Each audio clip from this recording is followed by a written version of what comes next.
Yeah, practice has been going pretty good. All of a sudden, though, we've been having some flu type things going on, strep throat and stuff like that. So, you just it's the same old thing. You don't know who you're going to have in practice every other day. And then we had a couple other young ladies had to be tested and wait till the results. They were negative, but every time somebody gets sick, they have to be tested and they're out a couple days till the test results come back. So we're not real consistent who's in practice daily, but that's just the way it's going to be all year. But they're practicing hard. We're getting things done. We're getting better. So we still have about 20 days before we play, and we need to continue to get better. Go ahead, Greg.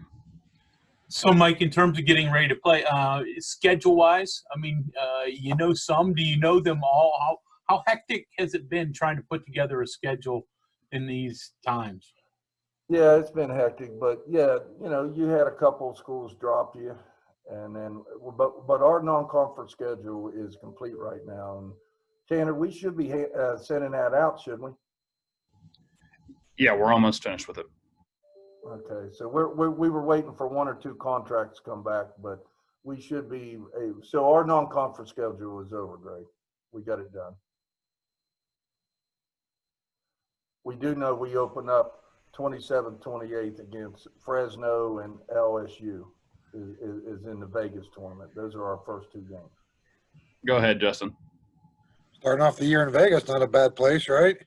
Well, normally it wouldn't be, but we're going to be have a bubble at the hotel. We have to stay at the hotel, be tested, can't leave the hotel, eat at the hotel.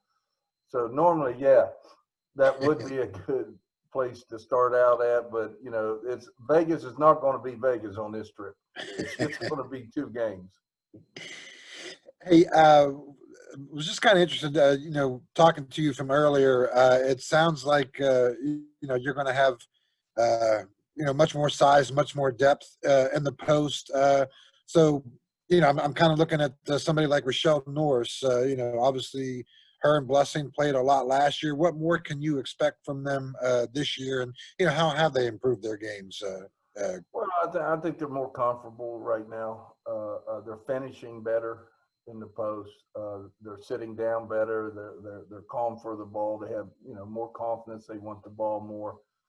And then defensively, they understand better what we want to do defensively with the post. So, I think they both are much improved. I think Esmeri has really improved. We're going to play her a little bit at the 3 along with the 4. Carey, will play both 4 and 5. And then we have Ariel, the transfer, also, once she learns what we're doing and what we're asking, she's very athletic and has great size. So we think she'll contribute also. Go ahead, Dan. Yeah, Mike, I was going to ask you, 1 through 5 for the most part, right? You pretty much have settled as far as a starting lineup. But who do you like maybe 6 through 8 and on the depth chart there, and who's sort of risen to the occasion? Because there are a lot of newcomers, and I'm curious as to. Dan, I'll tell you what, we're really not sure even 1 through 5 right now. I'm not sure if we're going to be better having some size at the 3, 4, and 5, or go with more guards. The typical guards. We need some energy coming off the bench. That's for sure.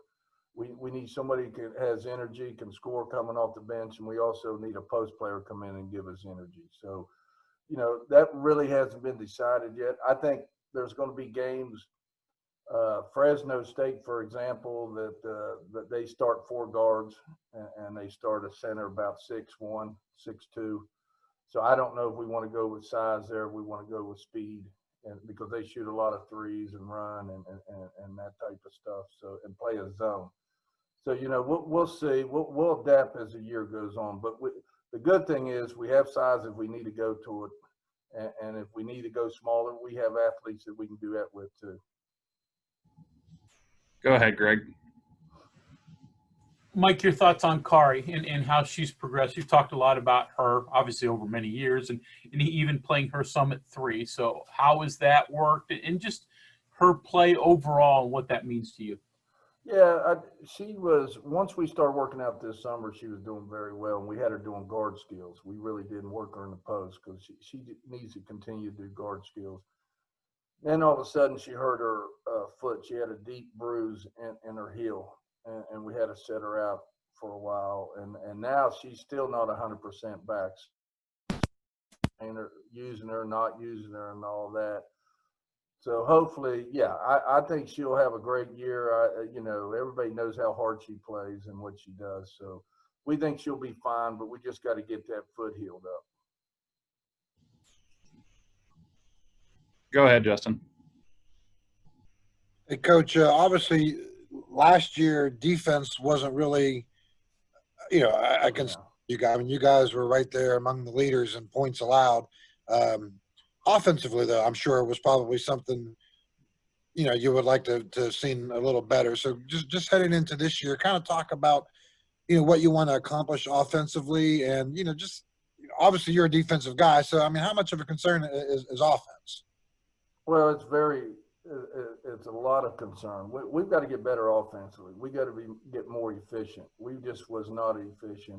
Everybody's chasing the ball, putting up bad shots, quick shots, and that type of stuff. So, the problem is we got to learn how to play fast on defense and then come down on offense and transition, slow it down a little bit. All right. Our issue always has been we play fast on defense and we come down and play fast on offense and don't necessarily get the best shot, don't necessarily get the ball reversed as many times as we need to reverse it, and we don't have as much patience. So that's something we're really trying to emphasize and work on. Now, on the defensive side, even though we held opponents, we didn't create any offense off our defense. We didn't get up and get steals. We didn't get up and get 2-on-1s, 3-on-2s, and that type of stuff. So our defense has to improve also, and so we can get offense on. Our defense got to create some of our offense, and we didn't do a good job of that last year. Go ahead, Dan. Coach, what are you looking for out of Kaiser this year? She's looks like she's maybe changed her game up a little bit. She's obviously going to be dynamic. Do you expect her to be maybe a bit more agile and athletic and doing some of the things that you just sort of alluded to? Oh, without a doubt. Without a doubt. Her quickness is a lot better this year than it was last year, without a doubt. She could always score.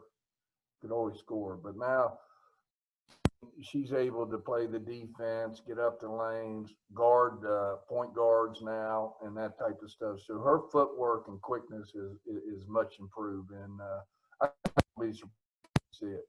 It really has. She has worked extremely hard this whole summer to get where she's at right now. Back to Greg. All right, sort of a two-parter in connection with Carey. How unusual is it to find female players who are as physical as she is? And then here, I'll give you one that'll get you in trouble. Who are the most physical females you've had at West Virginia? Yeah, it is. Carey likes contact. KK loves contact at the guard position.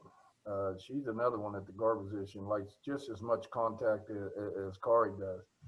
I'd say the most physical players I've coached here, Medina Ali, by far, Shakia Cole, Carey's right there with them, and I would say the next one was probably Yinka Sani.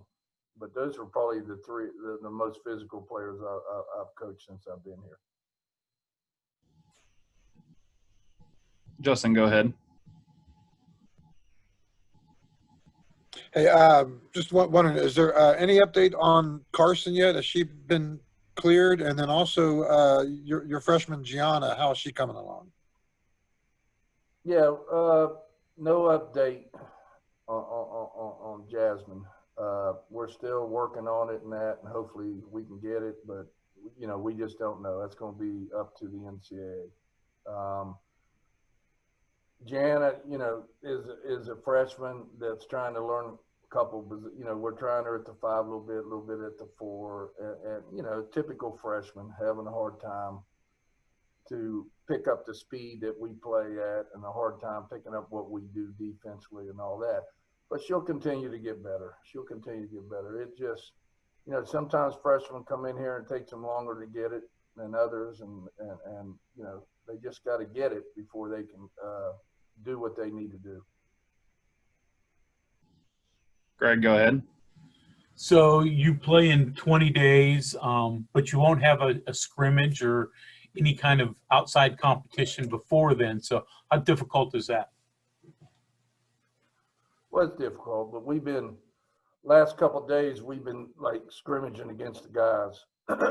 So we went like a half the last 2 days. Wow, we're probably not ready to scrimmage, to be honest with you, but you know, you got to get it on film. The first time we went 2 quarters, and then we looked at film and that. So it's all about teaching on film and that. You got to get stuff on film so they have to see it, so they understand why you're harping on something, or they understand why you're working extra on certain things. So the more we can get on film right now, and we'll get that now with because we're going to start scrimmaging against the guys at the end of practice, at least 2, and then I'll increase it to 3, 4 quarters before we play our first game. Justin, go ahead. Coach, last 2 for me. One on Esmeri. You had talked about last year when she first came in that she was capable of hitting 3-pointers, and obviously, you know, you got her out on the wing. She's 6'2". I mean, that's kind of unique, I would imagine, a little bit. How much of her outside shot has she developed? Can that be a weapon for her? And then also, as a second question, it really sounds like you're going to be leaning on experienced players this year. How much, you know, and let the freshmen develop and not, you know, have to throw them in there? How much of an advantage is that, you know, especially in the year like we're getting ready to have here? Yeah, it's a big advantage. Yes, it's a big advantage, and we have to lean, especially early here, on the veterans, especially early here, first semester, and let the freshmen develop in that. Even the transfers have to develop a little bit because, you know, it's new to them also. And getting on Esmeri, you know, she has improved her 3-point shot, but she needs to get confidence out there, and she don't look to score enough, to be honest with you. We need her to look to score more. She needs to be more aggressive scoring because she can score, and that's something we have lacked. We need to be able to score the basketball and put up some points, and so we need her to be more aggressive on offense. We need Carey to be more aggressive on offense. KK is very aggressive. Akari or Kaiser is very aggressive on offense. Madison has been very aggressive on offense, but we need a couple more to step up and be more aggressive, including Rochelle. Rochelle can finish inside a lot better this year, so we got to get scoring from everybody. We just can't count on one